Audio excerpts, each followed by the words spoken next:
ওই কবরের ভিতরে তিনটা প্রশ্ন করা হবে বাজান। এক নাম্বার প্রশ্ন করা হবে মার রব্বুকা, তোমার রব কে? জীবনের পরতে পরতে সব জায়গায় রব, রূহের জগৎ থেকে শুরু করে জীবনের সব জায়গায় রব রব রব। আমরা যেন রবকে ভুলে না যাই। ওই কবরের ভিতরে এক নাম্বার প্রশ্ন করা হবে মার রব্বুকা, তোমার রব কে? যারা দুনিয়াতে রবের সাথে সম্পর্ক ভালো ছিল, যারা রবের গোলামি করেছে, রবের বিধান মোতাবেক চলেছে, যাদের রবের সাথে সম্পর্কটা গভীর ছিল, তাদেরকে যখন প্রশ্ন করা হবে মার রব্বুকা, আল্লাহর সেই নেককার মুমিন মুত্তাকি বান্দা জবাব দিয়ে বলবে রব্বি আল্লাহ, রব্বি আল্লাহ, আমার রব আমার আল্লাহ। কিন্তু যারা এই দুনিয়ার জমিনে নাফরমানি করেছে, যারা বলে খাও দাও ফুর্তি করো, দুনিয়াটা মস্ত বড়, শয়তানের ওয়াসওয়াসায় পড়ে যারা মিসগাইড হয়েছে, ভুল পথে পরিচালিত হয়েছে, এই দুনিয়ার জমিনে যারা শয়তানের গোলামি করেছে, তাদেরকে যখন প্রশ্ন করা হবে মার রব্বুকা, তোমার রব কে? আল্লাহর সেই সমস্ত বদকার, আল্লাহর সেই সমস্ত অবাধ্য গোলামেরা জবাব দিতে পারবে না, ফেল ফেল করে তাকায় থাকবে।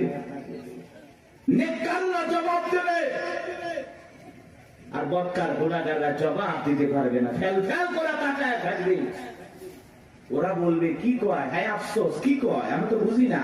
মা রব্বুকা জিজ্ঞাসা করবে তোমার রব কে? আরে ভাই জীবনে কোনোদিন অফিসে গেলেন না, বসকে চিনবেন কি করে? কথা কয়। এই যে দুনিয়াতে যারা আল্লাহর গোলামি করতেছে, কি মনে করেন পাঁচ ওয়াক্ত নামাজ পড়ে লোকটা ঠকে গেছে? না, কোরআন সুন্নাহ দিয়ে জীবন সাজায় লোকটা ঠকে গেছে? না, ঠকে নাই। এই যে আমরা দুনিয়াতে আল্লাহর গোলামি করতেছি, এই গোলামির বেতন হিসাবে আল্লাহ আমাদেরকে দেবেন জান্নাত। সুবহানাল্লাহ। এই গোলামির বেতন হিসাবে আমরা পাবো জান্নাত, আর বোনাস হলো দিদারে ইলাহি, আল্লাহ পাকের সাথে জান্নাতীদের সাক্ষাৎ। সুবহানাল্লাহ। বেতনও আছে, বোনাসও আছে, কিন্তু দুনিয়াতে গোলামি করে কবরে যাওয়া লাগবে। আপনি এক ওয়াক্ত নামাজ পড়েন না, রবের সাথে সম্পর্ক নাই, কেমনে জান্নাতে যাবেন? কথা কয় না ভাই? আপনি তো আল্লাহর অফিসই চেনেন না। আল্লাহর অফিস কোথায় চেনেন? কথা কয় না, কথা কয়। রাগ করতেছেন নাকি? এগুলো বললে অনেকে খারাপ লাগে। এক জায়গায় ওয়াজ করেন, হুজুর মৃত্যুর ওয়াজ এইভাবে করিয়েন না, ভয় লাগে। এরকম লোক কয়, হুজুর আমার প্রচুর মৃত্যুর কথা স্মরণ হয়, আমার এত মৃত্যুর কথা ভয় লাগে, মাঝে মাঝে তো আমি মসজিদে মৃত্যুর ভয়ে ঢুকি না। আমি আবার কেমন কথা কয় হুজুর, মসজিদে ঢুকতে যদি লাশ অনেক খাটিয়া, এইটা দেখে আমার এত ভয় লাগে, এই ভয়ে আমি মসজিদে যাই না। এটার নাম কি মৃত্যুর ভয়? কথা বলে না ভাই। কিছু মানুষ আছে কবর করে, বলে না যে আমি 70টা কবর করছি হুজুর, 80টা কবর করছি। আবার পাশের আর একজন লোক হুজুর যে কবর খোঁড়ার কথা বলতেছে, ও আবার যা কবর করে, যে মানুষটা মারা যায় তার ছেলে মেয়েকে বলে, এই তোমার বাবাকে কবর খুললাম, 2 প্যাকেট সিগারেট তো দিলে না।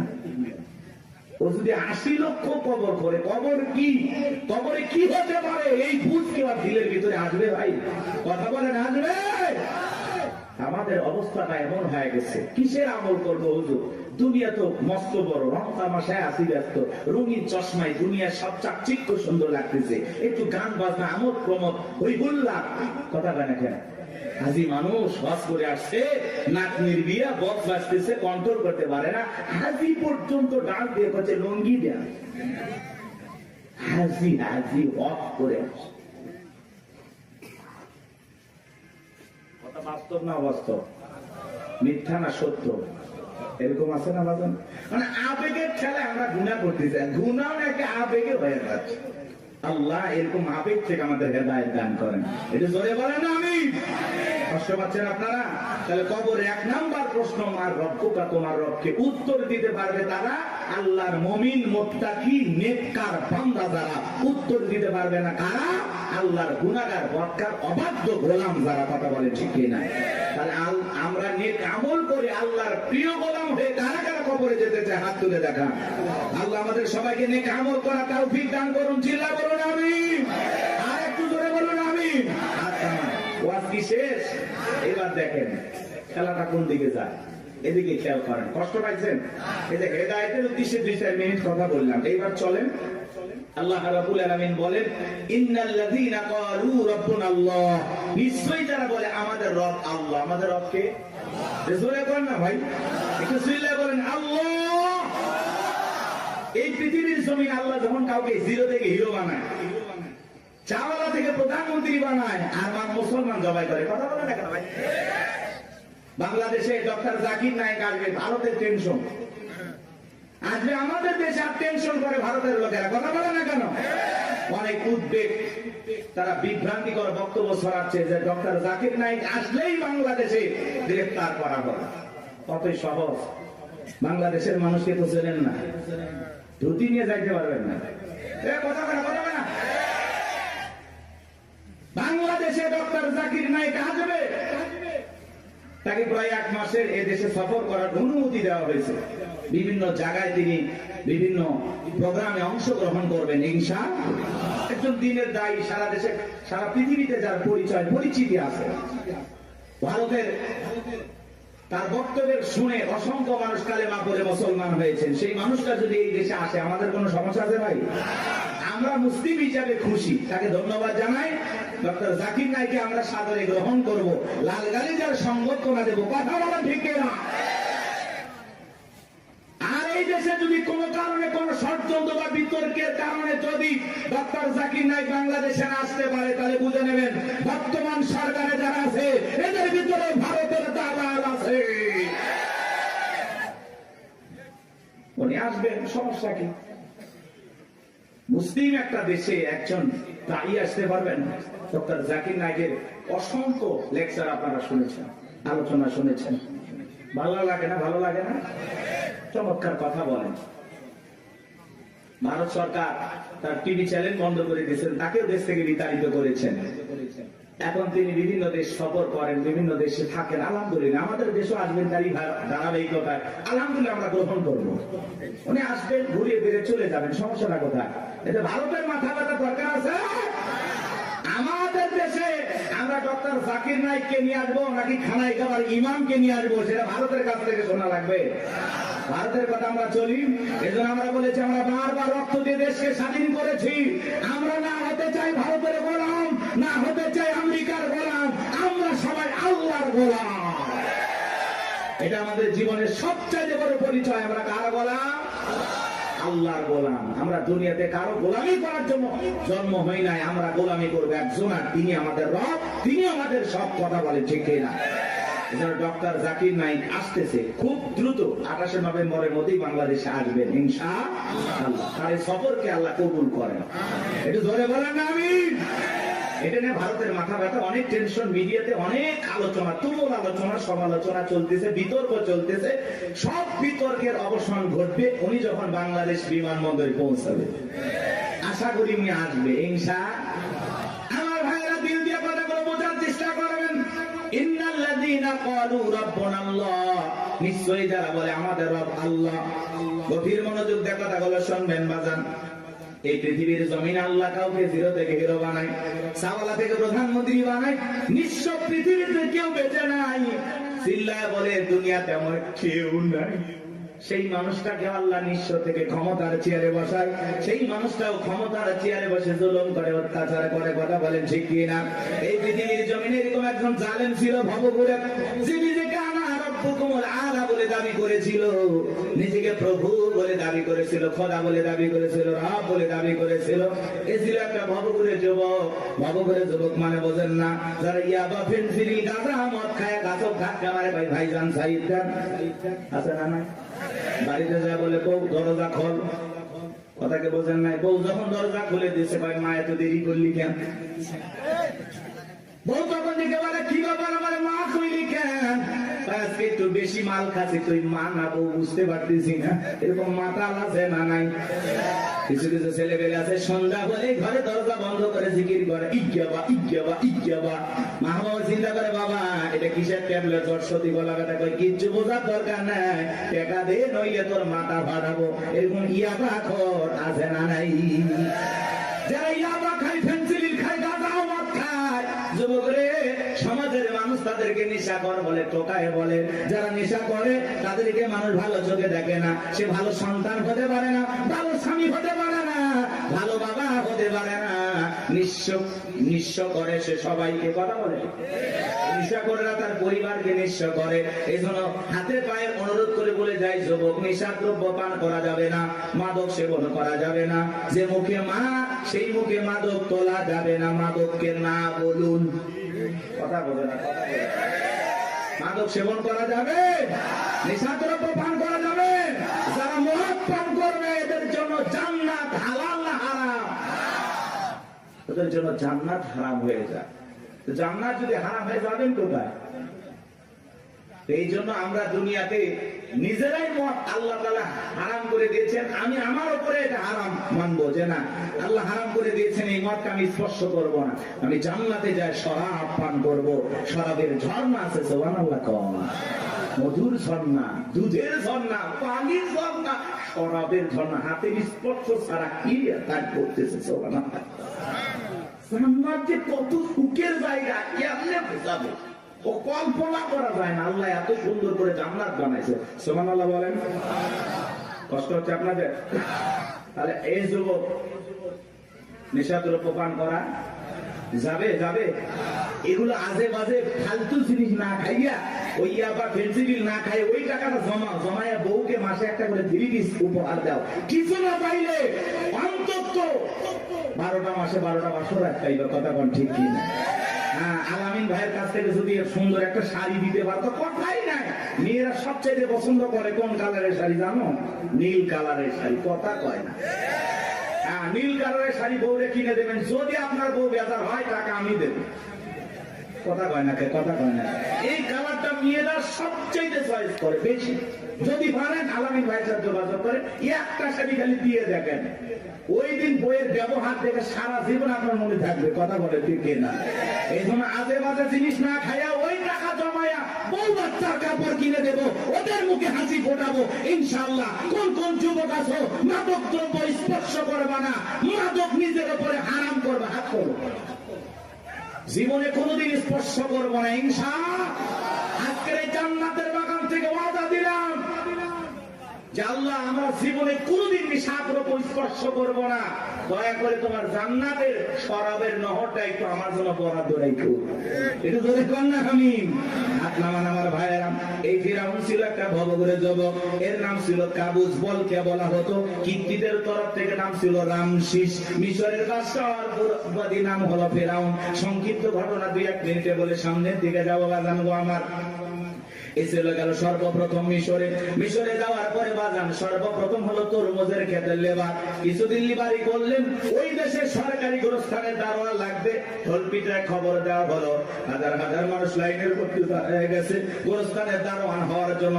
1-2 জন ইন্টারভিউ দিতে দিতে যখন ফেরাউনের পালা, দেখে বলে বাদশাহ খুব বড় আসামে বিদেশ থেকে আপনার কাছে এসেছি, যদি চাকরিটা দেন উপকৃত হব।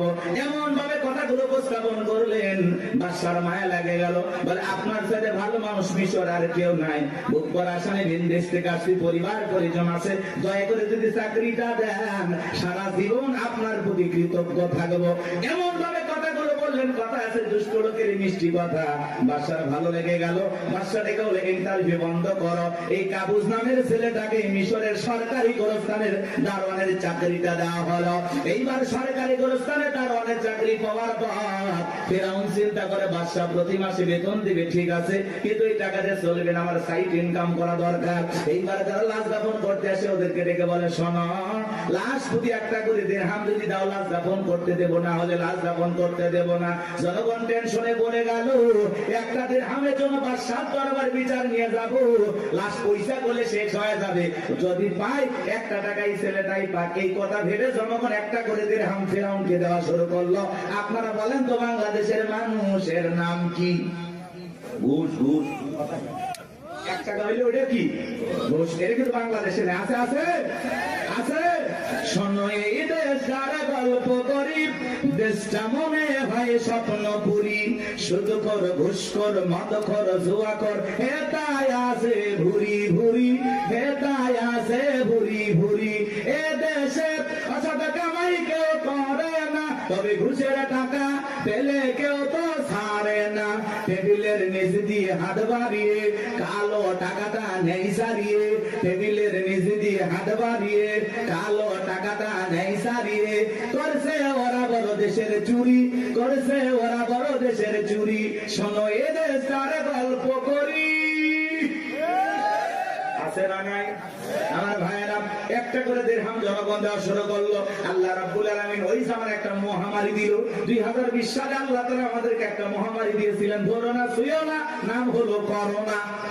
করোনা রোগে আক্রান্ত হয়ে বাবা মারা গেছে, ছেলে বাবার লাশটাও দেখতে যায় নাই, বাবার কবরে মাটিও দেয় নাই, বাবার সম্পত্তি ভালো লাগে, মৃত বাবার লাশকে বোঝা মনে হয়। কথা বলে। মায়ের করোনা হয়েছে, জঙ্গলে ফেলা আসছে, বন্ধুর করোনা হয়েছে, বন্ধু দেখতে যায় নাই, ভাইয়ের করোনা হয়েছে, ভাই দেখতে যায় নাই, স্বামীর করোনা হয়েছে, স্ত্রীর কাছে যায় নাই, খাবারের প্লেটটা সাজায় লম্বা একটা বাঁশের লাঠি দিয়ে আস্তে করে স্বামীর ঘরে খাবার ঢোকায় দিয়েছে। কথা বলেন। স্বামী যখন সুস্থ হয়েছে, বিবি কাছে ডাকে বলে, জোসনার বাপ, আমি তোমার কত ভালোবাসি তুমি জানো না। শাড়িটা দিয়ে সুন্দর করে মুখটা মোছায় দিতেছে, আর ডেকে বলে, জোসনার বাপ, তাহাজ্জুদ পড়ে পড়ে তোমার জন্য দোয়া করেছি, আল্লাহ আমার জোসনার বাপের হায়াত বাড়ায় দাও।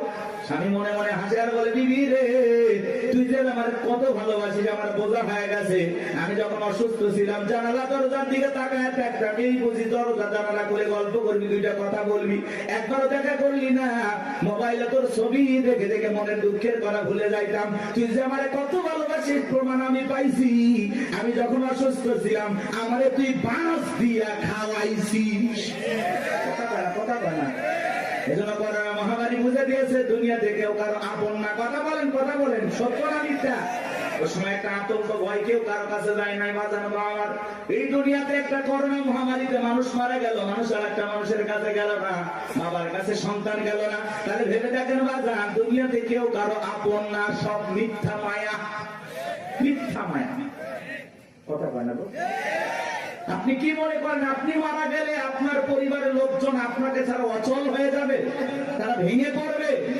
কিচ্ছু হবে না তাদের। আপনি মরে গেলেও আপন গতিতে আপনার পরিবারের লোকজন তাদের জীবন সাজাবে, আপনার জন্য কেউ অপেক্ষা করবে না। আপনার জন্য পৃথিবীর কোনো কিছু থেমে থাকবে না, না দোকান, না ব্যবসা প্রতিষ্ঠান, না আপনার স্ত্রী, না আপনার সন্তান, না আপনার ব্যবসা বাণিজ্য, খাবার, কোনো কিছুই থেমে থাকবে না। আপনি মরে গেলেও সব আপন গতিতেই চলবে। কথা বলে ঠিক না? বরং আমরাই বেশি বেশি ভাবতেছি যে আমি মরে গেলে আমার পরিবারে কি হবে না হবে, ওদের কথা ভাবতে গিয়ে আমরা আখিরাত ভুলে গেছি। এজন্য আসুন আখিরাতকে টার্গেট করি। কথা বলে না? আখিরাতকে টার্গেট করি। এর মধ্যে দুনিয়া যতটুকু হয় হইলেও আলহামদুলিল্লাহ, না হইলে আলহামদুলিল্লাহ। কথা বলে ঠিক না? কিন্তু বেশি দুনিয়াকে টার্গেট করলে আখিরাত আমাদের কাছ থেকে দূরে সরে যাবে। এজন্য আমরা দুনিয়া টার্গেট করবো না, আখিরাত। আমাদের কার প্রয়োজন বেশি? আল্লাহকে প্রয়োজন দরকার না? তাহলে আখিরাতকে টার্গেট করতে হবে। এই পৃথিবীতে আল্লাহ হলো আমাদের সবচেয়ে আপন। স্ত্রী বলেন, সন্তান বলেন, সবাই স্বার্থ, স্বার্থ, স্বার্থ ছাড়া কেউ আপনাকে চেনে না। পুরুষ হলো টাকা কামানোর মেশিন। পুরুষের টাকা আছে, পুরুষের পাশে সবাই আছে। পুরুষের টাকা নেই, পকেট ফাঁকা, রাস্তার ভিক্ষুক আপনার সাথে দেখা করবে না। কথা বলে ঠিক? টাকা আছে, পুরুষের সম্মান আছে, টাকা আছে, পুরুষকে সবাই চেনে। সবাইকে বোঝেন নাই? ওই যে গান শুনছেন না, গান শুনছেন, ওই দিকে যাবো না, রাগ করছেন, আপনারা তো রাগ করতেছেন। কি করবো না দোয়া করবো বলেন? আচ্ছা বলেন তো, পুরুষ হলো প্রয়োজন মিটানোর মেশিন। টাকার প্রয়োজন, সম্পদের প্রয়োজন, কথা বলেন না কেন? এই প্রয়োজন মিটানোর জন্য আল্লাহ আমাদের দুনিয়ায় পাঠাইছে। কথা কি বুঝতে পারতেছেন বাজান? মন খারাপ করবেন না। যে কথা বলতে চাচ্ছিলাম বাজান, দিল দিয়ে কথাগুলো বোঝার চেষ্টা করবেন, গভীর মনোযোগ দেবেন, সামনে গেলে মজা পাবেন। হে যুবক, তোমরা নিরাশ হয় না, তোমরা যুবক, আমিও যুবক, তোমাদের মনের দুঃখটা কি বুঝি। একটু অপেক্ষা করে, তোমাদের জন্য স্পেশাল কিছু আলোচনা মাথার মেমোরিতে সেভ করা আছে, সময় মতো ডাউনলোড দিয়ে শোনায় দেব। মা বোন যারা বসে আছেন, মা একেবারে নিরাশ হবেন না। মা মহিলা প্যান্ডেল মা বোনদের জায়গা হচ্ছে না, আমি শুনেছি। আর পাগলিদের জায়গা একটু বেশি লাগে। ওদের ঘরেও যদি কোন দখল করতে চায়, বাহিরে গেলে দখল করতেছে। কথা বল না কেন? এই যে মা বোনদের জন্য কিছু ওয়াজ করা দরকার আছে না নাই? কিছু বাঁকা পথে মা বোন চলে, বাঁকা পথে চলা মা বোনদেরকে ওয়াজের মাধ্যমে আজকে একটু সোজা করা হবে। একটু সময় দেন, সামনে যায়। আমার ভাইয়েরা চলেন, সামনের দিকে যায় বাজান। ওই ডায়রিয়া কলেরা মহামারীতে হাজার হাজার মানুষ মারা গেল। আর ফিরাউনের পকেটে টাকা ঢুকলো, টাকা পাইতে পাইতে এত টাকার মালিক হয়ে গেল বাজান, টাকা রাখার কারোর কোনো জায়গায় নাই। এবার বাদশার দরবার একদিন চলে আসছে, বাদশা আমার কাছে কিছু টাকা পয়সা আছে, এলাকায় যারা গরিব মানুষ খাজনা দিতে পারে না, দুঃখী মানুষ খাইতে পারে না, আমি তাদের একটু জনসেবামূলক কাজ করতে চাই। বাদশাটাকে বলে, বাবা তো ভালো উদ্যোগ, তোমার মতো ছেলে ঘরে ঘরে জন্ম নেওয়া দরকার। এইবার জনগণের সেই সমস্ত টাকাগুলো নিয়ে আসা গরিব মানুষের মাঝে বিতরণ করলেন, খাজনা পরিশোধ করে দিলেন। বলেন তো টাঙ্গাইলের মুসলমান বুঝে থাকলে বলেন তো টাকাগুলো ছিল কার? মাইক ধরে বলতেছে 5 লাখ দেব, ওই টাকা পাবে কোথা থেকে? আসমানের ফেরেশতারা প্যাকেট পাঠাবে নাকি? ভালো করে বুঝবেন কোন টাকা কোন জায়গায় যায়। আমাদের গাইবান্ধার আঞ্চলিক ভাষা একটা কথা বলে, মাছের তেল দিয়ে মাছ ভাজা। কথা কি বুঝতে পারতেছেন? জনগণের টাকা জনগণের মাঝে বিতরণ করে ফাও ফাও বাহাবা পাইলু। জনগণ দিকে বলে, আরে রাজ্যের বাদশা যদি এই ব্যক্তি না হয়া গোরস্থানের ছেলেটা হইতো, না জানি আমাদের কপাল খুলে যেত। নির্বাচনের আগে একটু জনসেবামূলক কাজ করা দরকার আছে না নাই? আমাদের এক নেতা কাঁচা রাস্তা মানে মাটি রাস্তা বোঝেন তো বাজান, ইট পাড়তেছে, 2 গাড়ি ইট পাড়তেছে। মানুষজন বলে, বাবা ইট পাড়তেছে, তুমি তো এখনো নেতা হয় নাই, কারণটা কি? ছেলেটা বলতেছে, আপাতত ইট পেলে দিলাম, আর ভবিষ্যতে আমার মার্কায় যদি সিলভার এলাকার নেতা বানা দিতে পারে, আমার 1 নাম্বার টার্গেট এই কাঁচা রাস্তা পাকা করা। এই রাস্তাতে আপনাদের ছেলে স্কুলে যাইতে পারে না, আপনারা হাটে বাজারে যাইতে পারেন না, মাঝে মাঝে আপনাদের কথা মনে হলে রাতে ঘুম আসে না। কি অভিনয়! নেতা হতে গেলে অভিনয় জানার দরকার আছে তো না? কথা কয় না। যারাই নেতা এরাই কিন্তু পুরোটা কি অভিনেতা।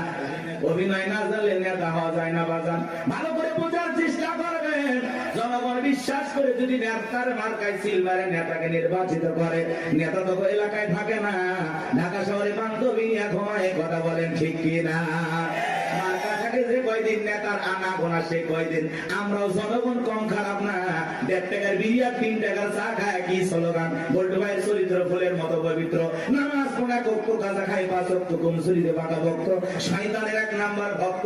হুজুরের জন্য খুবই শক্ত, চুষা খাই গরিবের রক্ত। পোস্টার লেখা আছে গরিবের বন্ধু, ভোট দিয়ে দেখেন গরিবের কয় নাম্বার শত্রু। কথা বলেন। রাস্তার একটা ভিক্ষুক মহিলার দিকে 500 টাকা দিয়ে বলে, আপনার চেহারার মাঝে আমি আমার মাকে খুঁজে পাই। আম গাছে নেতার ছবি ঝুলানো থাকে, নির্বাচিত হওয়ার পরে এলাকায় থাকে না। আম গাছে বিদ্যুতের ঘুড়িতে নেতার বিশাল বিশাল ছবি, আর লেখা আছে আমি অমুক নেতা, যারা গালি বদনা। পবিত্র ঈদ উল আজহার শুভেচ্ছা, পবিত্র ঈদ উল ফিতরের শুভেচ্ছা। খালি ব্যানার দিয়ে শুভেচ্ছা জানায়, জীবনে কোনোদিন আর কাছে আসে না। এই নেতা ওই ব্যানার লক্ষ লক্ষ টাকা দিয়ে না বানাইয়া, ওই ব্যানারের টাকা দিয়ে যদি গরিব দুঃখী মানুষের মাঝে বিতরণ করো, তোমার ব্যানার লাগবে না গো, ব্যানার লাগবে না। জনগণ তোমার মার্কায় জায়গা মতো সিল মেরে দেবে। কথা কোন ঠিক কিনা? কিন্তু ওই যে মার্কা থাকে যে কয়দিন নেতার আনা গোনা সে কয়দিন অলিতে গলিতে নেতাকে পাওয়া যায়। মানুষ মলে জানা যায় হাজির, জুমার নামাজের সামনে হাজির, আসরের নামাজ পরে 2 বার। কথা কয় না। এক নেতা মানুষকে সালাম দিতে দিতে হোশ হারায় ফেলছে, রাস্তার খেজুর গাছ পায় 1 লাইনে সালাম দিয়ে যাচ্ছে। কর্মী চাষাকে ধরে কয়, নেতা এটা মানুষ না খেজুর গাছ। নেতা বলতেছে, আমি মনে করছি এটাও ভোটার। কথাকে বুঝতে পারতেছেন বাজান? এই জন্য আপনাকে আমাদের পরিবর্তন হওয়া লাগবে বাজান। বারবার ওদের কথাই ভোলা যাবে না, ভোলা যাবে না। আমাদেরকে ভালো লাগবে। মনে রাখবেন বাজান, দেশের জনগণ 1 নাম্বার, নেতা 1 নাম্বার হবে। আপনি যদি পরিবর্তন করতে চান, অবশ্যই সমাজটাকে পরিবর্তন করতে পারবেন। এই জন্য আগে নিজের ভালো হওয়া লাগবে।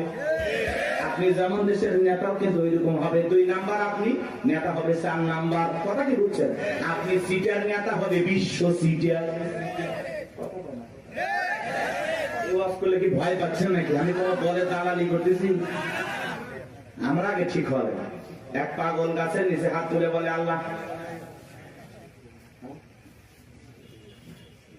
আরে হারাক তো মানুষ বাইরে গেছে, 2-4 জন হারিয়ে গেলে কি হবে? পরে খুঁজবো ওই মা কি মা আজকে শুরু করতে নাকি বাচ্চা নিয়ে আসে, মাকে ধর, মাকে বাচ্চা হারায় যায়, মা কইতে পারে না, মা না পাগলি। বাচ্চাকে কন্ট্রোল করবেন না, এ বাবা জাহিদ, এ তোমার মা কান্না করে, আসো বাবু আসো। সাতুটিয়ে বাড়ি, ও মা